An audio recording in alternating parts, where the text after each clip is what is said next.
네, 함께 말씀 보도록 하겠습니다. 전도서 9장 11절부터 18절까지 말씀입니다. 제가 한번 봉독해 드리겠습니다. 하나님 말씀 앞에 잘 서주십시오.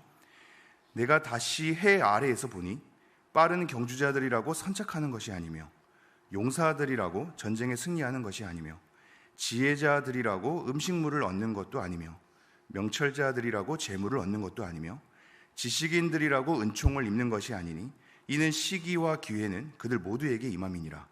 분명히 사람은 자기의 시기도 알지 못하나니 물고기들이 재난의 그물에 걸리고 새들이 올무에 걸림같이 인생들도 재앙의 날이 그들에게 호련히 임하면 거기에 걸리느니라. 내가 또 해 아래에서 지혜를 보고 내가 크게 여긴 것이 이러하니 곧 작고 인구가 많지 아니한 어떤 성읍에 큰 왕이 와서 그것을 에워싸고 큰 흉박을 쌓고 치고자 할 때 그 성읍 가운데 가난한 지혜자가 있어서 그의 지혜로 그 성읍을 건진 그것이라. 그러나 그 가난한 자를 기억하는 사람이 없었도다. 그러므로 내가 이르기를 지혜가 힘보다 나으나 가난한 자의 지혜가 멸시를 받고 그의 말들을 사람들이 듣지 아니한다 하였노라. 조용히 들리는 지혜자들의 말들이 우매한 자들을 다스리는 자의 호령보다 나으니라. 지혜가 무기보다 나으니라. 그러나 죄인 한 사람이 많은 선을 무너지게 하느니라. 아멘. 하나님은 실로 엄청납니다. 다양한 방식으로 우리들에게 다가와 주시거든요. 그리고 다양한 방식으로 하나님을 바라보게 합니다. 전도서에 계속해서 흐르는 흐름은 하나님을 경외할 수 있도록 우리의 시선을 위로 두게 함인데, 경외하게 하는 방식이 꽤나 다채롭습니다. 우리는 하나님을 경험하고 싶고 하나님의 음성을 듣고 싶고 하나님의 어떤 사건을 우리가 누리면서 그렇게 하나님을 알만한 것들로서 채워서 하나님을 경외하기를 원하나, 하나님은 또 다른 방식으로도 일할 수 있다는 것을 전도서를 통해서 알게 되거든요. 이것이 맞다고 생각하는 부분들이 아닌 것에서도 하나님을 경외할 수 있게 합니다. 그러니 하나님은 우리로 하여금 하나님에 대한 것을 경험하면서 하나님을 경외할 수 있게 하는 반면에 하나님을 경험하지 않게 하는 방식으로 하나님을 경외할 수 있게 합니다. 하나님은 우리의 기도에 응답하는 것으로서도 하나님을 경외하게 하지만 하나님은 응답하지 않는 것을 통해서도 경외하게 하십니다. 하나님은 이 일을 통해서 성경에 들어맞는 것으로 기가 막히게 전율을 느끼며 경외하게 하시지만 이 말씀 앞에 의구심을 가지고 도저히 모르겠다는 것으로 우리를 이끌어서 우리의 제한된 삶 속에, 이해하지 못하는 삶 속에 놓여서 하나님을 바라보게도 하십니다. 그러니까 하나님께서는 하나님 당신을 의지하게 하는 방식이 당신에 대한 사랑의 방식으로 다가와 주셔서 너무나 사랑하는 방식으로 우리로 하여금 하나님을 의지하게 하기도 하는데, 내팽개치는 방식으로도 하나님을 의지하게 합니다. 그러니까 이 모든 것이 다 하나님을 향해 있습니다. 너무나 사랑스러워서 하나님을 의지하기도 하고요, 냉혹하리만큼 내팽개치는 상황 때문에 하나님을 의지하기도 합니다. 하나님을 알만한 것들 때문에 하나님을 의지하기도 하고요, 도저히 모르겠어서 허탈해서 한탄의 심정까지 오는 것으로도 하나님을 의지하게 합니다. 이게 전도서가 가진 힘이고 전도서가 가진 넓이입니다. 헛되다라고 무성하게 펼쳐지는 이 내용은 허무하다라는 것으로 단순하게 일컬어지는 것이 아닙니다. 성경에서 우리의 삶의 소소한 내용들을 허무하다라고 얘기하지 않겠죠. 다 의미가 있는데, 다 그것이 하나님이 사용하시는 일들인데, 이것들을 해서 무엇하나 라는 식의 허무주의로서 허무하다는 탄식이 이 헛되다라는 것이 아니란 말입니다. 헛되다라는 것은 이 탄식에 대한 의성어에서 나왔는데요, 깊은 이 단전에서 나오는 겁니다. 그러니까 이겁니다. 에서 나와서 오게 되는 표현이 헛되다입니다. 그럼 이 하는 뭔가 잘 되는 삶은 이해할 수 없는 내용입니다. 잘 풀어지는 삶은 따라올 수 없는 신앙의 내용입니다. 잘 안 되는 것을 통해, 뒤집어지는 것을 통해, 도저히 모르겠는 것을 통해, 이해되지 않고 납득되지 않는 것을 통해 말씀으로 따라가면 되는 줄 알았는데 아닌 지점을 통해 깨닫게 되는 지점, 단전에서부터 뭐라고 기도할 수도 없고 뭐라고 쫓아갈 수도 없는 내용 속에서 가슴의 무너짐, 거기서부터 출발하는 의성어. 이 지점에 다가가게 되면 기도가 안 나오죠. 찬양의 소리는 사치스러워 보일 때가 있습니다. 기도로 한다는 것이 단순해 보일 때가 있습니다. 지금 전도서는 거기서부터 출발하는 거거든요. 그러므로 이 헛되다는 그냥 허무하다가 아니라, 하나님, 내가 도무지 이해할 수가 없습니다. 하나님, 도무지 납득이 안 되는군요. 내가 하나님의 말씀으로 분별하려고 해도 분별이 안 됩니다. 하나님이 주시는 지혜로 따라가려고 해도 못 따라가겠군요.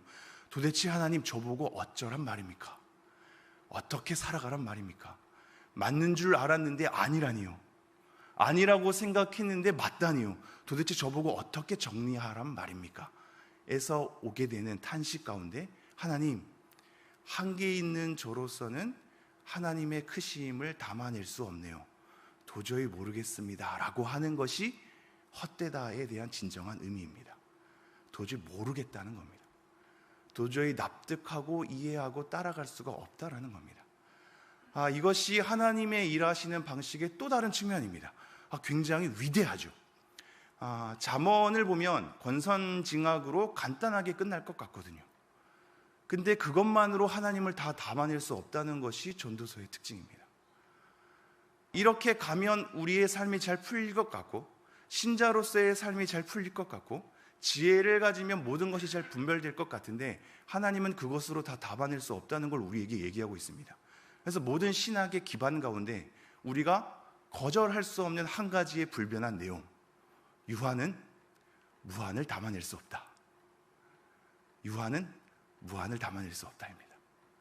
우리의 어떠한 지식도, 어떠한 분별도, 어떠한 지혜도, 어떠한 신앙의 걸음과 내용과 체험으로도, 어떠한 간증으로도 위대하신 하나님을 다 담아낼 수 없다. 그러기에 허탈한 것이 아니라 하나님의 일하시는 또 다른 방식이 있다는 것을 알기에, 납득이 안 돼도, 이해가 안 돼도, 따라갈 수 없어도 하나님, 여전히 주님을 의지할 수밖에 없군요. 여전히 하나님을 바라보며 경외할 수밖에 없군요라는 답변을 받아내는 것이 바로 전도서입니다. 하나님은 비범함을 평범함에 담아내십니다. 하나님은 특별함을 일반으로 담아내십니다. 그러기에 일반의 삶에 대해서 모르는 한 하나님의 특별함을 이해할 수 없으며, 하나님의 특별함을 모르는 한 평범함을 담아낼 수 없습니다. 새벽에 무슨 뚱딴지 같은 소리라고 할 수 있겠지만, 잘 생각해 보시죠. 하나님의 일하심은 평범함과 특별함을 같이 가거든요. 그래서 우리가 신자로서 특별함을 생각할수록 비신자가 가지고 있는 평범함과 일반을 놓칠 때가 있습니다. 그러니 이해가 안 되는 겁니다. 하나님의 특별함은 우리의 평범함과 우리의 일반의 삶 가운데 놓여 있어서 일반과 특별함을 같이 헤아려야 하는데, 우리는 늘 특별함만 얻고 싶거든요. 그러니 비신자와 함께 간다는 것에 대해서 소화가 안 되는 겁니다. 그러나 전도서는 그거를 일갈하고 있죠. 똑같이 죽는다. 어디까지 밑바닥으로 우리를 데리고 가냐면, 인간이나 짐승이나 다를 바가 없다 까지도 우리를 데리고 갑니다. 신자나 비신자나 다를 바가 없는 지점이 있다. 이것을 모르겠느냐? 모든 것이 특별해서 다 반짝거리고 싶어 하겠지만, 반짝거림은 어두움 가운데 있어야 더 밝아지는 법이다를 우리에게 일깨워주고 있습니다. 지극히 평범한 것을 알아야, 지극히 하나님의 음성을 듣지 못하는 것을 알아야, 지극히 아무 일도 일어나지 않는 것을 알아야 특별함을 알 수 있습니다. 특별함 가운데 스스로 도취되고자 하면 평범함 가운데 일하시는 하나님의 일하심을 따라갈 수가 없는 겁니다. 전도서는 그것을 일러주고 있으며, 우리로 하여금 하나님께서 구석구석 어떻게 일하시는지를 일깨워주고 있습니다. 비신자 가운데서도 어떻게 일할 수 있음을, 그들과 다를 바 없는 삶 가운데 신자의 삶을 두셔서 어떻게 끌고 가는지를 우리에게 일러주고 있단 말입니다. 그 내용을 조금 더 헤아리면서 종합해보죠. 제가 11절 말씀 다시 한번 읽겠습니다. 내가 다시 해 아래에서 보니 빠른 경주자들이라고 선착하는 것이 아니며 용사들이라고 전쟁에 승리하는 것이 아니며 지혜자들이라고 음식물을 얻는 것도 아니며 명철자들이라고 재물을 얻는 것도 아니며 지식인들이라고 은총을 입는 것이 아니니 이는 시기와 기회는 그들 모두에게 임함이니라. 이 전도서의 표현들을 잘 따라와야 하는데요, 저 또한 이런 표현을 잘 사용하기 때문입니다. 그래서 때로는 오해가 생길 수 있습니다. 어떤 지점이냐면 A가 다가 아니야, B도 있어, 이렇게 얘기하면 A를 부정하고 B를 주장하는 것 같습니다. 이게 논리학에서도 잘 사용되는 측면이거든요. 이 사람이 A의 입장을 대변하고 제가 근데 사실 A의 입장은 동의하나 그것만이 다가 아니라 B의 입장도 있어라고 B를 얘기하면 상대방은 저로 하여금 A를 동의하는 사람으로 생각하지 않고 A를 부정하고 B만 얘기하는 사람으로 착각합니다. 이게 논리학에서 오게 되는 내용이거든요. 그러니까 우리가 다투고 싸우고 하는 겁니다. 나 너 말 이해해, 인정해, 그런데 라고 하면 반대하는 것 같거든요. 근데 전도서의 말씀이 약간 그런 식으로 다 얘기가 돼 있습니다. 그러니 지혜도 필요 없고 하나님 앞에 열심히 살아내는 것도 필요 없고 다 필요 없다고 생각하는 것 같은데, 그게 아니라 지혜로서 하나님의 일들을 다 담아낼 수 없다는 걸 얘기하거든요. 그렇게 지혜를 쫓아가는 것이 맞는데, 하나님 앞에 경주하는 것이 맞는데, 엎드리고 음성 들으려 하고 발버둥 치는 건 맞는데 그것만으로 하나님의 일하심을 다 담아낼 수 없어, 이걸 얘기하고 싶은 겁니다. 그런데 지금 11절도 마찬가지죠. 경주자들 얼마나 자기의 전문성을 가지고 노력하며 이 자리까지 이르렀겠습니까? 용사들도 마찬가지죠. 지혜자들 마찬가지입니다. 명철자들 마찬가지죠. 지식인들도 그러합니다. 그런데 이들의 모든 것들이 필요 없다는 게 아니라 너무나 필요하고 마땅히 익혀야 하며 지혜를 쫓아야 되고 지식인이 돼야 하며 운동선수처럼 늘 매일마다 일정한 시간에 자기 몸을 훈련시켜서 단련해야 하는데 그걸로 쫓아가지 못하는 시기를 경험하게 된다는 걸 우리에게 얘기하고 있습니다. 그러니 당연히 경주자들은 먼저 도착할 것 같은데 그렇지 않을 때도 있다. 용사들이기 때문에 강인해서 전쟁에 승리할 것 같은데 그렇지 않을 때도 있다. 지혜자들이어서 모든 것을 얻을 만한 사람인 것 같은데 못 얻을 수도 있다. 명철자들도 마찬가지다. 지식인들도 그걸 통해서 하나님의 은혜를 다 누리며 쫓아갈 것 같은데 오히려 은총을 상실하는 것만 같은, 은총을 입지 않는 것도 경험하게 된다, 이렇게 얘기하고 있습니다. 우리의 능력의 한계, 우리의 타이밍의 한계, 모든 것을 옳게 준비하고 만반의 준비가 돼 있어도 타이밍 하나 놓치면 와르르 무너지는 것을 경험하게 하시는 하나님의 일하심. 그래서 상식으로 다 통해야 하는데 비상식이 통하는 것에 대한 하나님의 넓음을, 이 모든 상황이 다 들어맞아야 하는데 예외의 상황이 있다는 것을 일러주는 하나님의 넓음을 얘기하고 있습니다. 그러니 우리는 하나님을 쫓아갈 수밖에 없죠.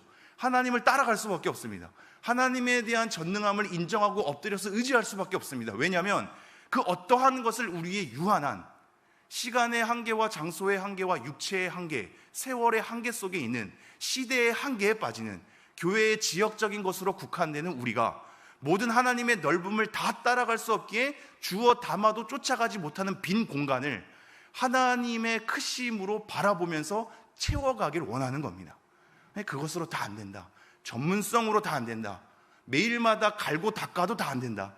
아무리 많은 것으로 채워도 다 안 된다. 그 어떠한 지혜로도 하나님의 크심을 다 담아낼 수 없다. 타이밍이 안 되면, 시기가 안 되면, 하나님의 때가 아니면, 그리고 하나님께서 특별히 예외의 사항으로 둔다면 우리가 알고 있는 모든 상식으로 쫓아갈 수 없다. 이것을 얘기하고 있습니다. 그러니 12절도 이렇게 얘기하죠. 분명히 사람은 자기의 시기도 알지 못하나니 물고기들이 재난의 그물에 걸리고 새들이 올무에 걸림같이 인생들도 재앙의 날이 그들에게 호련히 임하면 거기에 걸리느니라. 그러니 이 시기란 얘기는 사실 하나님이 정해놓은 하나님의 때거든요.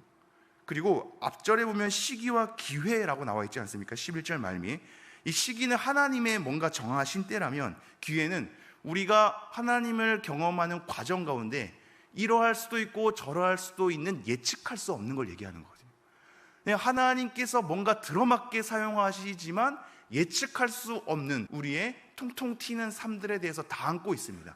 이것을 시기와 기회로, 옛 번역에선 시기와 우연으로, 이게 철학적으로는 우유성이거든요. 우유성. 나중에 정해진 것이 어떠한 사건으로 말미암아 달라질 수 있는 변화의 여지, 우유성이라고 합니다. 시기와 기회, 이 모든 것. 그래서 분명히 사람은 자기의 시기도 알지 못하나니, 우리에게 정해진 모든 것들을 다 알지 못합니다. 그래서 재난을 피할 수 없고, 고난을 피할 수 없으며, 함정을 피할 수 없고, 사망을 피할 수 없으며, 어려움을 피할 수 없죠. 물고기들이 재난의 그물에 걸림같이, 새들이 올무에 걸림같이 인생들도 재앙의 날이 그들에게 호련히 임하면 거기에 걸리느니라. 갑작스러운 삶을 대처할 수 없는, 당황스러운, 모순적인 것 같은 예외의 상황들을 우리는 경험하게 된다. 헤어나올 수 없다. 우리는 이 삶 가운데 수동적으로 끌려갈 수밖에 없다 하는 걸 우리에게 일러주고 있습니다. 여러분, 신앙은 능동적인 것으로 해결이 안 되는 겁니다. 여러분의 다짐과 결단과 긍정적인 사고만으로 담아낼 수 없는 겁니다. 끌려가고, 싫어도 쫓겨나고, 쫓아가려고 해도 주저앉아버리는 수동태로서 당하는 삶이 우리에게 놓여 있습니다. 이 지점을 알아야 하나님을 의지한다는 것, 하나님밖에 없다는 지점을 따라갈 수 있게 됩니다. 13절입니다. 내가 또 해 아래에서 지혜를 보고 내가 크게 여긴 것이 이러하니, 해 아래에서 모든 시간과 장소의 한계 가운데 인생사를 들여다보는 겁니다. 들여다보니까 한 가지 놀라울 만한 일이 발견되는 겁니다. 뭐냐면 14절, 곧 작고 인구가 많지 아니한 어떤 성읍에 큰 왕이 와서 그것을 에워싸고 큰 흉벽을 쌓고 치고자 할 때, 이 성경의 이 내용들이 그냥 다 쓰이는 게 아니거든요. 완전 극한의 대조법입니다. 극한의 대조법. 작은 인구에 대한, 그러나 큰 왕과 큰 성벽, 큰 왕에 대한 부유함도 나오지 않습니까? 그래서 15절, 그 성읍 가운데 가난한 지혜자를 얘기합니다. 가난한 지혜자가 있어서 그의 지혜로 그 성읍을 건진 그것이라입니다. 뭔가 부유하고 큰 권세자들, 힘이 있고 뭔가 많은 것을 군림할 수 있는, 그래서 모든 것을 좌지우지할 수 있는 이 모든 능력자가 큰 흉벽을 쌓고 뭔가 이렇게 치고자 할 때, 그것을 대등한 힘을 가진 사람이, 아니면 더 우월한 힘을 가진 사람이 그것을 물리칠 수 있다고 우리는 생각하지만, 그것이 상식이지만, 그것이 일반이지만, 하나님께서는 예외의 상황으로, 특별한 상황으로, 모순같이 보이는 상황으로 그 일들을 해결해 나가시는데, 가난한 지혜자가 해결하는 겁니다. 여러분, 엄청나지 않습니까? 가난한 지혜자. 작은 것이 왜 큰 것이 될 수 있냐면, 약한 것이 왜 강함이 될 수 있냐면, 고린도 후서에 나오지 않습니까? 이 약함으로 하나님의 일들을 더 드러내기 때문입니다. 그래서 이 작은 지혜자가 큰 일들을 이뤄내는 방식으로도 하나님이 역사하시죠. 근데 재미난 건 뭐냐면, 지금 전도서의 관심은 거기에서 더 나갑니다. 이렇게 해서 작은 지혜자를 통해서 큰 것들을 쳐부셔서 하나님의 영광이 드높아지고 많은 사람들이 칭송하며, 역시 이 지혜자를 통해서 모든 것이 해결되었다, 그래서 하나님께서 기뻐하시는 일들이 만천하에 드러났다는 식으로 드러나면 좋은데, 우리의 현실의 지점이 발견되는 장면이 뭐냐면, 그러나 그 가난한 자를 기억하는 사람이 없었도다입니다. 우리는 이 지점을 이해해야 됩니다. 신자의 삶은 비신자의 인정과 평가로 가치가 결정되지 않습니다. 우리는 그렇게 인정받고 싶거든요. 비신자로 하여금 신자가 됐을 때 오게 되는 변화, 삶의 성공, 일이 잘 풀리는 것, 자녀가 번성하는 것, 믿는 자가 가지고 있는 비범함, 이것으로서 비신자에게 칭송받는, 인정이 되는, 평가가 결정되는 것으로 우리는 다 제압해버리고 싶어 합니다. 그들의 인정 속에서 하나님의 영광을 쫓기를 원합니다. 그래서 이런 기도가 나오죠. 하나님, 저 잘 되게 해주십시오. 잘 돼서 하나님께 영광 돌리겠습니다 라는 기도가 나오는 겁니다. 그런데 반전은 뭐냐면, 우리의 신앙의 가치는, 하나님을 따라간다는 것은 세상의 기준의 인정으로서 평가가 결정되는 것이 아니라는 것을 우리에게 얘기하고 있습니다. 그러므로 신자의 삶은 이 시대 가운데, 세상 가운데 보상이 다 주어지지 않을 수도 있습니다. 여러분, 그것을 담아내셔야 됩니다. 우리는 죽기 전까지 하나님의 승리와 살아계심과 하나님께서 역사하셔서 내 신앙 가운데 일하시는 놀라운 일들을, 결실을 맺게, 그것을 보기를 원하거든요. 근데 죽을 때까지 보지 않을 수도 있습니다. 죽을 때까지 보상받지 못할 수도 있습니다. 물론 천국에서는 확실히 보상해 주실 겁니다. 그러나 이 땅 가운데서는 억울함과 누명을 쓰고 이 땅의 세상 사람들에겐 여전히 비난받고 비웃음을 당하는 채로 우리의 삶이 마감될 수도 있습니다. 왜냐하면 우리의 신앙의 가치는 세상 사람들의 인정과 평가 속에 있지 않기 때문입니다. 그러나 하나님의 공의는 우리의 살아있음 가운데서 끝나는 것이 아니라 하나님 나라의 완성 가운데 달려있기에 우리가 살아 생전에 하나님의 보상을 받지 못한다 할지라도 완벽한 하나님의 나라 가운데 이루어질 하늘에 쌓아둔 하나님의 상급에 대한 소망 때문에 죽기까지도 경험되지 않을지라도 쫓아가는 겁니다. 하나님의 그 깊이를 헤아려 주십시오. 그래서 여러분의 삶에 경험되지 않아도 하나님이 실패한 것이 아니라는 것을, 성경이 틀린 것이 아니라는 것을, 하나님이 살아계시지 않는 것이 아니라는 것을 이해하셔야 합니다. 이 작은 지혜자가 큰 성읍을 이겼어도 세상 사람들은 모를 수 있는 겁니다. 우리의 모든 신앙의 걸음들이 사람들에게는 각광받지 못하는, 아무도 알아주지 못하는, 아무도 인정할 수 없는 것으로 사그라들 수 있음을 우리로 하여금 소화하라고 얘기하고 있습니다. 16절입니다. 그러므로 내가 이르기를 지혜가 힘보다 나으나 가난한 자의 지혜가 멸시받고 그의 말들을 사람들이 듣지 아니한다 하였노라. 그 큰 힘보다 나은 것이 분명한데 우리는 이것이 인정받지 못하면 우리의 지혜가 별것 아닌가? 신앙의 길이 별것 아닌가라고 의심하지만 분명히 나은 것이 분명하나 사람들 모를 수 있다. 사람들이 멸시할 수 있다. 사람들이 듣지 않을 수 있다라고 얘기합니다. 17절입니다. 조용히 들리는 지혜자들의 말들이 우매한 자들을 다스리는 자의 호령보다 나으니라. 성경은 계속해서 낫다는 것에 대한 하나님의 기준으로 평가를 하고 있죠. 그것이 선하고 아름다운 것임을, 토브란 단어거든요. 분명히 낫답니다. 조용히 들리는 지혜자의 말들이 우매자들이 큰 소리 쳐가지고 제압하는 것보다 낫답니다. 그러나 18절, 지혜가 무기보다도 나은데 그러나 죄인 한 사람이 많은 선을 무너지게 하는 거야. 이것 또한 경험하는 거죠. 우리가 쌓아둔 모든 선들이 죄인 한 사람 때문에 와르르 무너지는 것도 우리는 현실 속에 경험하는 겁니다. 이것에 대한 하나님의 깊이를 따라오라고 얘기하고 있습니다. 정리하겠습니다. 여러분, 하나님은 우리의 생각보다 더 위대하시고 크십니다. 하나님은 우리의 유한함으로 담아낼 수 없는, 우리의 지혜로 담아낼 수 없는, 우리의 경험으로 담아낼 수 없는, 그 누구의 시대에 살아가는 모든 인간 군상으로 담아낼 수 없는 깊이와 넓이 가운데 하나님의 일을 이루시는 분입니다. 그러므로 세상의 인정 가운데 우리의 믿음이 동요되지 않고 하나님의 넓은 가운데 밑바닥의 한탄의 이 모든 시기 가운데 있다 할지라도 그 속에서도 하나님을 경외하게 하시는 하나님이 일하심이 있다는 것을 전도서 말씀을 통해서 쫓아가시며 우리의 삶을 꾸역꾸역 넣어가시면서 하나님의 걸음을 조금이나마 바라보며 함께 달려가는 우리가 되기를 소망합니다.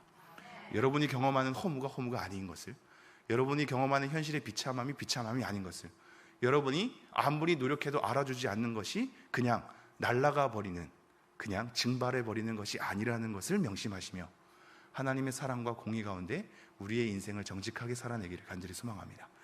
기도하겠습니다. 하나님, 다시 한번 우리의 심정을 끌고 기도의 자리로 나아갑니다. 우리의 개인 기도할 때 이 하나님의 깊이와 넓이를 이해하며 담아내며 조금이나마 쫓아가며 나아갈 수 있도록 은혜를 베풀어 주시옵소서. 어떠한 화려한 말과 어떠한 화려한 언변이라도 우리의 삶의 고난한 가운데서는 그것이 달콤하게 들리지 않을 때가 있을진데 하나님, 그러한 자리 가운데서도 하나님이 있음을 우리가 생각하며 삶의 어려운 자리, 힘겨운 자리, 고통스러운 자리, 이해할 수 없는 자리, 납득할 수 없는 자리 가운데서도 한숨을 크게 쉬고서라도 하나님의 사랑을 담아낼 수 있는 우리의 마음을 허락하여 주시옵소서. 이 모든 말씀 우리 주 예수 그리스도 이름으로 기도합니다. 아멘. 기도하고 돌아가도록 하겠습니다. 주님.